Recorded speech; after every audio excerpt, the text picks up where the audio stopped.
नमस्कार।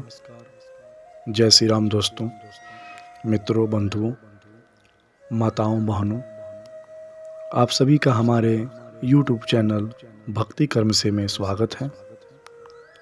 आशा और उम्मीद करता हूँ कि आप सभी लोग बहुत स्वस्थ और मंगल में होंगे, भक्ति कर्म करने में लग गए होंगे। सबसे पहले आप सभी को बहुत बहुत धन्यवाद कि आप सभी लोग आज के इस व्यस्तता भीड़ भरी जीवन में अपना कीमती समय निकाल करके वीडियो को देखते हैं। अपना सहयोग, अपना आशीर्वाद, अपना सपोर्ट, अपना प्रेम, अपना स्नेह वीडियो को देते हैं, चैनल को देते हैं। इन सब के लिए आप सबको दोनों हाथों को जोड़ते हुए हृदय से बहुत बहुत धन्यवाद। परमात्मा आप सभी को सदैव खुश रखें। मित्र बंधुओं, आज इस वीडियो में हम भक्ति कर्म के बारे में जानेंगे। भक्ति होता क्या है, क्यों भक्ति करें, भक्ति करने से क्या फ़ायदा है, इन सब के बारे में आप इस वीडियो में जानेंगे। मित्र बंधु, आप सबसे हाथ जोड़कर निवेदन है कि वीडियो को अंत तक अवश्य देखें, क्योंकि जब तक आप वीडियो को पूरा नहीं देखेंगे, वीडियो को अंत तक नहीं देखेंगे, आप समझ नहीं पाएंगे, आप ऊब जाएंगे, आपको बोरिंग फील होगा और आप आधे अधूरे में ही वीडियो को छोड़ देंगे। इसलिए आप वीडियो को अंत तक अवश्य देखें। सबसे पहले भक्ति है क्या? भक्ति क्या है? भक्ति शब्द की उत्पत्ति भज धातु से हुई है। भज धातु जिसका अर्थ सेवा करना या भजना है। भक्ति का मतलब है पूर्ण समर्पण, अपने आप को अपने इष्ट देव को सौंप देना, उनके चरणों में अपना पूरा जीवन चढ़ा देना, भेंट कर देना अपने इष्ट देवता के लिए। अगर हम सरल शब्दों में कहते हैं तो हमारी आत्मा परमात्मा की डोर से बंध गई। ईश्वर के प्रति निष्ठापूर्वक समर्पित होने वाला सच्चा साधक ही भक्त है, और वह साधक अगर परमात्मा में लीन है, परमात्मा को ही अपने जीवन का मुख्य आधार मानता है, तो उसके लिए वह परमात्मा की भक्ति हुई। भक्ति करना क्यों जरूरी है? भक्ति क्यों करनी चाहिए? इसके लिए हम सबसे पहले रुख करते हैं श्री भगवत गीता का। भगवत गीता में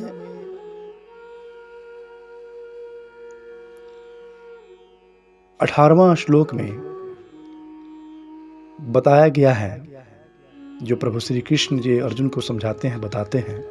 वो कहते हैं, मुझ में मन वाला हो मेरा भक्त बन, मेरा पूजन करने वाला हो मुझको प्रणाम कर, ऐसा करने से मुझे ही प्राप्त होगा। कृष्ण कहते हैं कि हे अर्जुन, जो इस जीवन में व्यर्थ की बातों में, व्यर्थ जगह पर अगर अपना मन लगाता है, अगर वह मेरे में मन लगाए, मेरे मन वाला बन जाता है, मेरा भक्त बन जाता है, मेरा पूजा करता है, मुझको प्रणाम करता है, ऐसा करने से वह मुझको प्राप्त होगा। मतलब वह नरक और स्वर्ग से अधेय होगा, अलग होगा। वो सिर्फ मुझ में लीन हो जाएगा, मैं उसको मिल जाऊंगा, वह मुझे मिल जाएगा। भक्ति करना इसलिए अनिवार्य है क्योंकि प्रभु ने हमें पवित्र सद्ग्रंथों में भक्ति करने का आदेश दिया है। क्योंकि बिना भक्ति के हमारा मोक्ष संभव नहीं है। गीता अध्याय के अन्य श्लोकों में परमपिता परमेश्वर नारायण अवतार श्री कृष्ण भगवान कहते हैं कि परमेश्वर की भक्ति करो। परमेश्वर की भक्ति करने से ही तुम्हें वह सारे अलौकिक गुण, दिव्य ज्ञान की प्राप्ति होगी और अंत में तुम परमेश्वर को समर्पित हो जाओगे, परमेश्वर में लीन हो जाओगे। इसलिए भक्ति करना अनिवार्य है। जैसे रोग नाश के लिए औषधि का सेवन करना अनिवार्य है, ऐसे ही आत्म कल्याण के लिए, अपने उद्धार के लिए, इस जन्म जन्मांतर के दुखों को नाश करने के लिए, जन्म जन्म बार बार जन्म लेने से बचने के लिए भक्ति करना अनिवार्य है। मित्र बंधु, पवित्र सद्ग्रंथों में लिखा है कि प्राणी अपनी भक्ति तथा पुण्यों के बल से स्वर्ग, महास्वर्ग, नरक में जाता है। वहां इसे सर्व सुख प्राप्त होता है। अगर वह स्वर्ग में जाता है तो उसे सर्व सुख प्राप्त होता है, जिसके समय भक्ति तथा पुण्य क्षीण हो जाते हैं। तो वह प्राणी पृथ्वी पर भिन्न भिन्न प्राणियों के शरीरों में कष्ट उठाता है। परमात्मा कहते हैं कि अगर वो स्वर्ग में जाता है, अगर उसने ऐसा कर्म किया है तो उसे स्वर्ग की प्राप्ति अगर होती है तो वह स्वर्ग में जाता है और उसे सारे सुख सुविधा प्राप्त होते हैं, किंतु कुछ समय के लिए। जैसे ही उसके सारे सुख सुविधा समाप्त हो जाएंगे, वह पृथ्वी पर आकर के पुनः विभिन्न विभिन्न जीवों में, विभिन्न विभिन्न प्राणियों के शरीरों में कष्ट को उठाता है, कष्ट को भोगता है। वर्तमान में जितने भी प्राणी पृथ्वी पर हैं, इनको यहाँ कोई सुख नहीं है। मित्र बंधु, अगर आप ध्यान से देखें, ध्यान से सोचें, तो आप पाएंगे कि जितने भी इस जीवन में, इस ब्रह्मांड में, इस धरती पर जो भी जीव जंतु हैं, उनको कोई सुख नहीं है। सुख का तात्पर्य यह नहीं है कि कुछ देर के लिए अगर वो सुख भोगते हैं तो सिर्फ उनका यह भ्रम होता है। अन्य प्राणी केवल अपना कर्म भोगते ही हैं, कर्म भोगते हैं, वो सुख को नहीं भोगते हैं, वह सिर्फ अपना कर्म ही भोगते हैं। श्री कृष्ण भगवान गीता अध्याय 5 श्लोक 12 में कहते हैं कि जो परमात्मा की भक्ति में लगा है उसके कर्म फल छूट जाते हैं। जो यह कर्म भोगता है वह सब मिट जाते हैं, क्षम्य हो जाते हैं। उनको त्याग कर भक्त भगवान प्राप्ति वाली अर्थात परमात्मा प्राप्त होने के पश्चात जो शांति अर्थात सुख होता है, उस शांति को प्राप्त होता है। अर्थात जो परमात्मा की भक्ति में नहीं लगा, वह सामान्य व्यक्ति कर्मों के कारण संसार बंधन में फंसा रहता है। उसको कर्मानुसार अन्य प्राणियों के शरीरों में कष्ट प्राप्त होता रहता है। जैसे ट्रक या कार, बस आदि गाड़ी के पहिए की ट्यूब की हवा निकल जाती है तो वह गाड़ी खड़ी रहती है। जब उसकी ट्यूब में हवा भर दी जाती है तो वह कई क्विंटल वजन को उठाकर ले जाती है। इसी प्रकार जीव की भक्ति तथा पुण्य समाप्त हो जाते हैं तो वह हवा रहित ट्यूब के समान होता है। उसके लिए भक्ति रूपी हवा भर देने के पश्चात वही आत्मा भक्ति की शक्ति से संसार सागर से तर जाती है। भक्ति करने से परमात्मा आपके साथ होते हैं तथा आप जी की पल पल रक्षा करते हैं। साथ ही साधक को सर्व सुख भी मिलता है।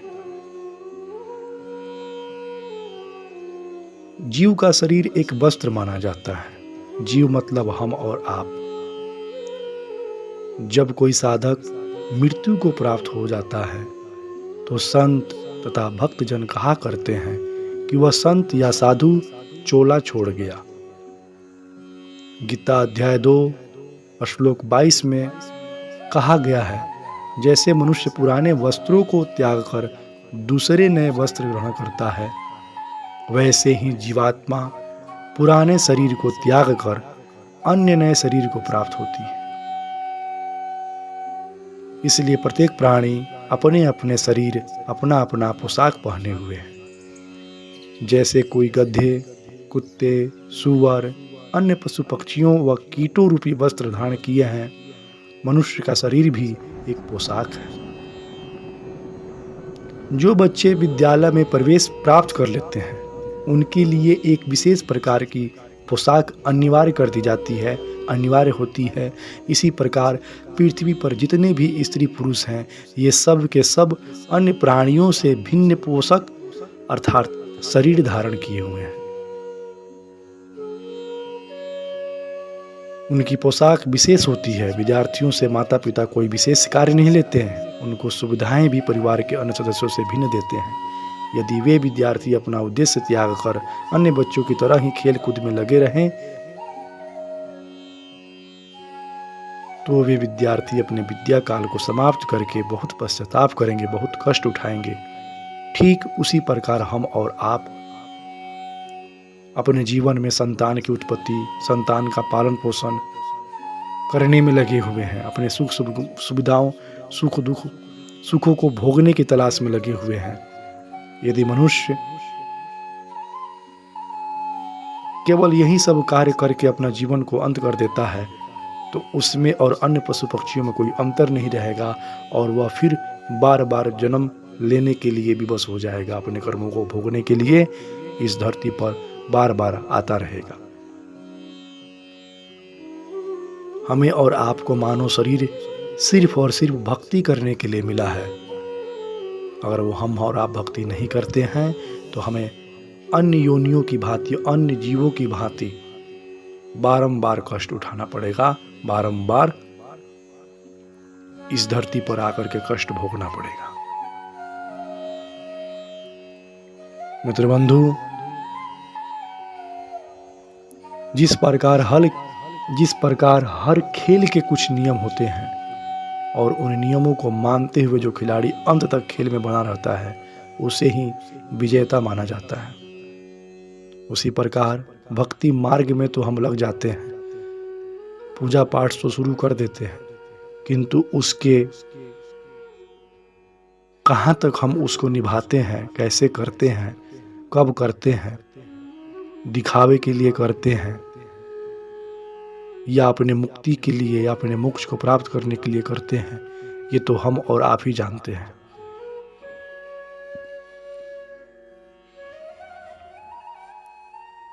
परमात्मा कहते हैं कि भक्त को पूर्ण रूप से अपने इष्ट देव, अपने गुरु के प्रति समर्पित होना चाहिए। उनके बताए अगर कोई गुरु है, हम और आप अगर जीवन में कोई गुरु नहीं बनाए हैं, तो हमें यथाशीघ्र अपने गुरु को बना लेना चाहिए और गुरु के आदेशानुसार, उनके परामर्श के हिसाब से ही, उनके परामर्श के अनुसार ही हमें भक्ति करनी चाहिए। गुरु जी को निष्कपट भाव से विनम्रता के साथ आदर पूर्वक दंडवत प्रणाम करना चाहिए और उनसे समय दर समय परामर्श लेकर के उनके सानिध्य में अपना शेष जीवन प्रभु की भक्ति में लगाना चाहिए। अगर आप भक्ति मार्ग में लगे हैं, सच में भक्ति करना चाहते हैं, सच में भक्त साधक बनना चाहते हैं, तो आपको बेकार की वस्तुओं, बेकार की पदार्थों का त्याग करना होता है। जैसे कि शराब, तंबाकू, नशीली वस्तुओं, मांस, मदिरा इत्यादि, इनको त्यागना पड़ेगा। भक्ति मार्ग में पवित्र शास्त्रों को बहुत अहमियत दी गई है, इसलिए शास्त्र आधारित साधना ही करनी चाहिए। शास्त्रों को पढ़ते रहना चाहिए, शास्त्रों का प्रचार, ग्रंथों का प्रचार प्रसार करना चाहिए। भक्ति करने का एकमात्र उद्देश्य मोक्ष है, अर्थात जीवन मरण के चक्र से मुक्ति। इसलिए भक्तों को सांसारिक चीजों में मोह ना रख कर केवल मोक्ष प्राप्ति के लिए भक्ति करनी चाहिए। हम और आप अपने पूरे जीवन में धन बटोरने में लगे रहते हैं, किंतु यह भूल जाते हैं कि अंत समय में यह धन भी हमारे किसी काम का नहीं होगा। इसलिए मित्र बंधु, आप सबसे नम्र निवेदन, विनती, आग्रह है कि जब भी आप सबको समय मिलता है, चाहे आप किसी भी अवस्था में रहें, किसी भी दशा में रहें, परमात्मा को याद करते रहें। परमात्मा के शरण में नित्य प्रतिदिन उनकी पूजा, उनकी वंदना, उनकी स्तुति, उनके मंत्रों का जाप स्मरण अवश्य करते रहें, क्योंकि उनके अलावा हमारे और आपके जीवन का कोई सहारा नहीं है। हमें और आपको कोई और पार लगाने वाला नहीं है। यह जीवन को उस किनारे तक पहुंचाने वाला कोई नहीं है। हम सब कुछ जानते हुए दिन रात कुछ ना कुछ चीज़ों को पढ़ते हैं। ऐसा नहीं है कि जो चीज़ें मैं आपको बता रहा हूँ आप वह चीज़ें नहीं जानते हैं। आप नित्य प्रतिदिन टीवी में भक्ति चैनल को, मोबाइल में भक्ति भजन को, अन्य अन्य दृश्यों को देखते हैं। पुस्तकों में अन्य अन्य कहानियों को, भक्ति से संबंधित कहानियों को, रामायण, महाभारत, गीता का ज्ञान, भगवत महापुराण, अन्य चर्चाएं, अन्य कथाएं, आप सभी सब कुछ कहीं ना कहीं किसी न किसी स्थिति में, दशा में बैठ कर के सुनते हैं, देखते हैं। किंतु इनको देखने के बाद हमारा विचार पुनः जैसे को तैसा ही रहता है। इसलिए माताएं, बहनों, मित्रों, बंधुओं, आप सबसे मेरा आग्रह है, अनुरोध है कि देखिए, आप भजेंगे, आप जपेंगे, आप अगर पूजा पाठ करेंगे तो उसका फल आपको प्राप्त होगा, न कि मुझे। इसलिए मैं आप सबसे बारंबार विनती करता हूं कि आप अपने जीवन में जो बीत गया वो बीत गया, जितना जीवन शेष बचा है उसको प्रभु की भक्ति में लगाएं, दूसरों को इसके बारे में बताएं, दूसरों की मदद करें, प्रेम से रहें, अपने जीवन को एक ऐसी दशा दें, जीवन में एक ऐसी इन सब बातें भक्ति को, हमारे ग्रंथों को उतारे जो हमें अंत समय में मोक्ष की प्राप्ति करवाएगा।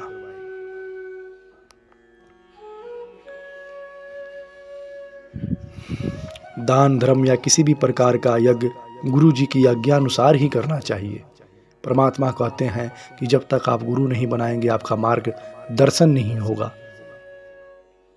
और हमारे पथ को उजागर करने के लिए, प्रज्वलित करने के लिए, हमें सही रास्ता दिखाने के लिए हमें गुरु की तलाश करनी होगी। जब तक वह गुरु हमारे जीवन में नहीं होंगे हम बस भटकते रहेंगे, कहाँ से क्या शुरू करना है, कैसे चलना है, कैसे पढ़ना है, हमारा जीवन ऐसा ही व्यर्थ हो जाएगा।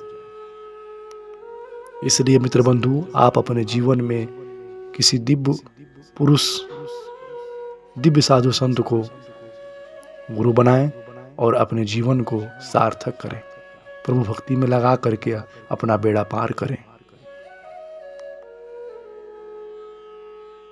भक्ति की मर्यादा में पराई स्त्री को माँ, बेटी या बहन की दृष्टि से देखना चाहिए, पराये पुरुष को पिता, भाई और बेटे की दृष्टि से देखना चाहिए। भक्ति आप अपने अनुसार जिस देवता को पूजते हैं, जिस देवता को पूजने में आपकी रुचि हो, आप अपने श्रद्धा भाव से उनको पूजें, उनको भजें, उनका स्मरण करें, उनकी भक्ति करें।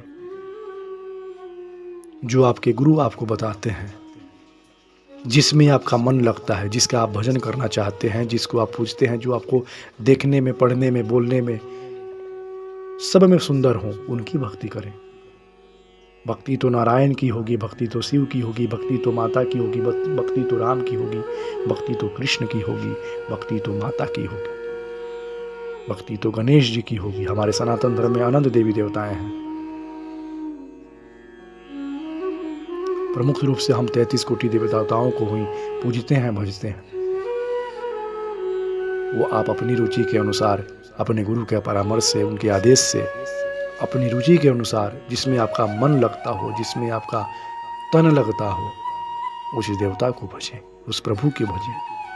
किंतु भजें क्योंकि यही आपके जीवन का आधार है, इन्हीं से आपका उद्धार होगा। यह 84 लाख योनियों से आपको मुक्ति मिलेगी।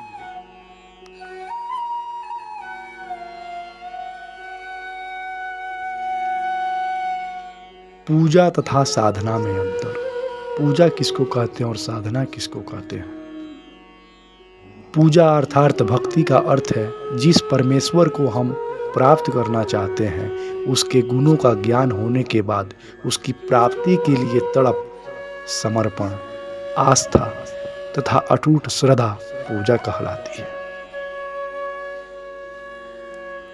जबकि परमेश्वर अर्थात पूज्य प्राप्ति की प्राप्ति के लिए किया जाने वाला प्रयत्न साधना कहलाता है। उदाहरण, जैसे किसी को पीने की पानी की आवश्यकता है, पीने के पानी की आवश्यकता है। उसको ज्ञान हुआ कि पृथ्वी में नीचे पीने का मीठा पानी है। पानी उस व्यक्ति के लिए पूज्य वस्तु है, उसकी प्राप्ति के लिए किया जाने वाला प्रयत्न साधना हुआ। जैसे बोकी लगाना, पाइप जमीन में डालना, फिर ऊपर हैंड पंप लगाकर हैंडल से पंप चलाना, साधना में प्रयोग किए गए उपकरण पूज्य नहीं होते बल्कि आदरणीय होते हैं। जैसे हमारी इच्छा आम खाने की होती है, हमारे लिए आम का फल पूज्य है, किंतु उसे प्राप्त करने के लिए धन की आवश्यकता पड़ती है। धन संग्रह करने के लिए मजदूरी, नौकरी, खेती बाड़ी करनी पड़ती है, तब आम का फल प्राप्त होता है। इसलिए आम पूज्य है तथा अन्य क्रिया साधना है। साध्य वस्तु को प्राप्त करने के लिए साधना करनी पड़ती है। साधना भिन्न है, पूजा अर्थात भक्ति भिन्न है। इसी प्रकार प्रभु प्यासे भक्तों की परमात्मा प्राप्ति की प्रबल इच्छा को पूजा कहते हैं। प्रभु प्यासे भक्तों की, जो प्रभु को पाने के लिए प्यासे हैं, उनकी भक्ति को पाने के लिए प्यासे हैं, उनकी भक्ति कर रहे हैं, उनका गुणगान कर रहे हैं, उनको भज रहे हैं, उनको जप रहे हैं, उनको जपने की जो इच्छा मन में आ रही है, अंतर्भाव से जो उत्पन्न हो रही है, जहां आप देख रहे हैं उन्हीं की सूरत आपको दिख रही है और आप चाहते हैं कि ऐसा हो, तो वह आपके भक्ति हुआ, आपका पूजा हुआ। किंतु आप उसको करने के लिए बाध्य हो रहे हैं या करने का जो प्रक्रिया अपना रहे हैं, मंदिरों में जा रहे हैं, एकाग्रता की भाव मन में ला करके जप कर रहे हैं, एकांत में जा करके या भीड़ में जा करके केवल और केवल एक साधना कर रहे हैं, जिसके बारे में आप सोच रहे हैं, परमात्मा प्राप्ति के लिए की जाने वाली आध्यात्मिक क्रियाओं को साधना कहते हैं। परमात्मा को प्राप्त करना इतना आसान नहीं है। भक्ति बहुत ही नीरस चीज होती है, बहुत ही नीरस। बड़े बड़े साधु महंत भी भक्ति को पूर्ण रूप से प्राप्त नहीं कर पाए हैं, आधे अधूरे में ही अपने प्राणों को त्याग दिए। इसलिए मित्र बंधु, भक्ति में अभी से लगना शुरू कर दीजिए, भक्ति को कीजिए, प्रभु के चरणों में समर्पित होइए, उनसे दिन रात आग्रह निवेदन कीजिए कि आप हमें रास्ता दिखाएं। अपने गुरु के सानिध्य में जाइए, अपने मन मस्तिष्क में, अपने विचारों में, अपने भाव में प्रभु के भक्ति को प्रज्वलित कीजिए और यही साधना होगा। जब तक हम अपने मन में, अपने विचार में उनकी छवि को, उनके बारे में नहीं सोचेंगे, उनकी क्रियाओं के बारे में नहीं सोचेंगे, हम कभी भी भक्ति को हासिल नहीं कर पाएंगे, भक्ति को प्राप्त नहीं कर सकते।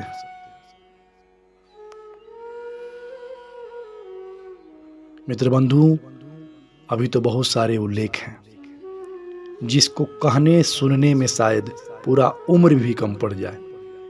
आप सभी लोग समझदार हैं, बुद्धिजीवी हैं, इन सारी बातों को समझते हैं, जानते हैं। बस कुछ लोग करना शुरू कर दिए होंगे, कुछ लोग कर रहे होंगे, लेकिन पूर्ण रूप से निष्ठावान होकर के ईमानदारी से, चाहे आप 1 मिनट करें, चाहे 2 मिनट करें, चाहे 2 घंटा करें, प्रभु पर विश्वास रख के अपने कर्मों को सत्यकर्म में बदलिए। प्रभु की दिन रात गुणगान कीजिए, उनकी चर्चा कीजिए, उनके क्रियाओं की चर्चा कीजिए, दूसरों से प्रेम पूर्वक बात कीजिए, दूसरों के धन दौलत से, उनकी कलाओं से ईर्ष्या मत कीजिए, मोह से दूर रहिए, प्रभु की भक्ति को अवश्य प्राप्त करेंगे। आशा करता हूं कि यह तथ्य आप सबको पसंद आया होगा। अगर कोई त्रुटि हो तो कृपया आप अपना आशीर्वाद रूपी परामर्श चैनल के कमेंट बॉक्स में अवश्य दीजिए। साथ ही अगर यह वीडियो आप सभी को पसंद आता है तो चैनल को सब्सक्राइब कीजिए, वीडियो को अंत तक देखिए, वीडियो को अपने मित्र बंधु सगे संबंधियों के बीच में शेयर कीजिए, हमारे चैनल के बारे में उनको बताइए। आज के लिए इतना ही। पुनः एक नए वीडियो के साथ आप सबके बीच में उपस्थित होंगे। तब तक के लिए आप सभी का मंगल हो। परमात्मा का आशीर्वाद आप सब पर बना रहे। आप सुखी रहें। जय श्री राम, जय श्री कृष्ण।